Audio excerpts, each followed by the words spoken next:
It's common knowledge that car makers are scrambling to come up with the latest and greatest safety gadgets all the time. Seatbelts? Already standard. Airbags? They're adding more and more of them. But in the past, the engineers had many more things to think of as the next big safety breakthrough, even if their results weren't quite what they intended. These are 5 car safety features that didn't quite make the impact they were supposed to. Picture this. It's 2012 and Volvo rolls out a new kind of airbag designed not for the driver, but for the pedestrian outside the car. Yep. This pedestrian airbag popped out from under the hood and spread across the base of the windshield if sensors detected someone in harm's way. It sounded futuristic, but in practice the pedestrian airbag had more quirks than it saved lives. It was prone to accidental deployment even at low speeds, and if it actually did go off, it was expensive and complicated to reset. Most importantly, it didn't offer a huge improvement in actual safety outcomes. The pedestrian airbag quickly disappeared, serving as a reminder that sometimes it's better to stick to more traditional approaches. Our next entry, automatic seatbelt, seemed like a genius idea, a seatbelt that didn't require anyone to actually reach for it. When you closed the car door, the belt automatically slid across your chest, securing you in one smooth motion. GM thought it would be a game changer for people who refused to buckle up. In reality, these belts were absolutely hated. They often felt flimsy, and if the motorized system jammed, you'd be left fighting to get out, or just sitting there unbuckled. And since the lap belt still had to be fastened separately, it wasn't even a fully automatic solution. They eventually fell out of favor, becoming a quirky 70s relic in the world of car safety design. And as you probably know, we still have to buckle our seatbelts manually, and I think it's safe to assume there won't be a breakthrough anytime soon.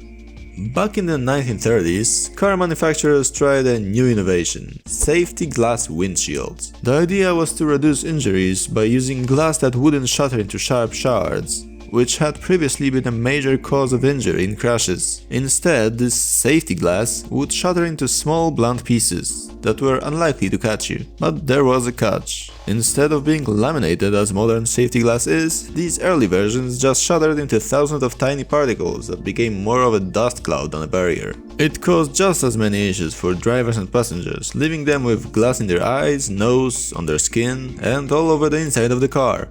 Fortunately, this early attempt led to safer laminated glass in later years, but not before it left plenty of drivers a little blinded by the safety. Nowadays, windshields are designed to crack but not splinter. The glass consists of 2 layers of tempered glass with plastic interlayer sandwiched between them. This plastic layer keeps the glass intact even if it cracks, and prevents shards from flying into the vehicle, reducing the risk of injury, and additionally makes the car less likely to get stolen as the windows are harder to break without proper tools. And at number 2, we've got the Ford Lifeguard package. This was Ford's attempt in 1956 to lead the industry in safety by introducing a suite of features: seatbelt, a padded dashboard, a deep dish steering wheel, and reinforced door latches. It was like the first ever safety package option, and Ford was convinced they'd nailed the future of safety. The problem? Most drivers didn't want it. At the time, seatbelts were seen as a nuisance. Or even worse, an admission that driving was dangerous. Ford marketed the Lifeguard package as a responsible choice, but the public saw it as paranoid and maybe even un-American to imply they needed protection. Ford soon dropped the package, and seatbelts wouldn't become mainstream until they were legally required in the 1960s. And at number 1, we have the Volvo heartbeat sensor. This was a component of Volvo's personal car communicator, PCC, which was introduced in the mid-2000s. This innovative system utilizes a highly sensitive heartbeat sensor to enhance vehicle security. Here's how it works. The first step is intruder detection. The heartbeat sensor is designed to detect the presence of a person inside the vehicle when the alarm is activated. If an intruder is detected, the PCC will signal this through visual indicators. The second step is remote status check. When within a range of up to 100 meters, the PCC allows the owner to check the car's status. It provides real-time information about whether the vehicle is locked, if the alarm is active, and if it has been triggered.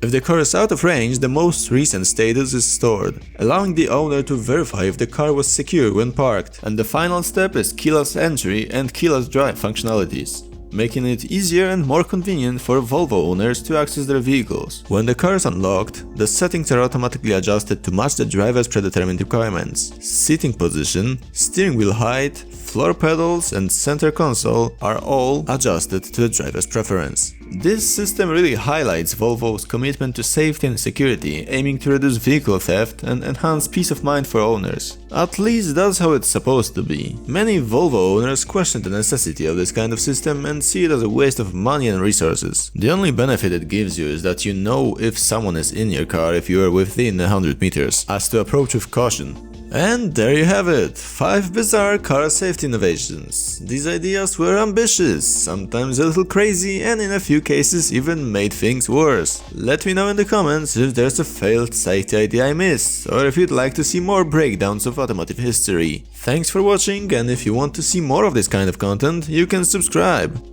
Hi, this is more editing me. While I'm recording this, I just realized we passed 500 subscribers, so I wanted to thank you for that. As you can see, this is more of an experimental kind of format. It's much easier to work on, because I don't have to edit as much. So I will be releasing things like that in between normal videos. And I think that's all I wanted to say, so see you in the next one, I guess.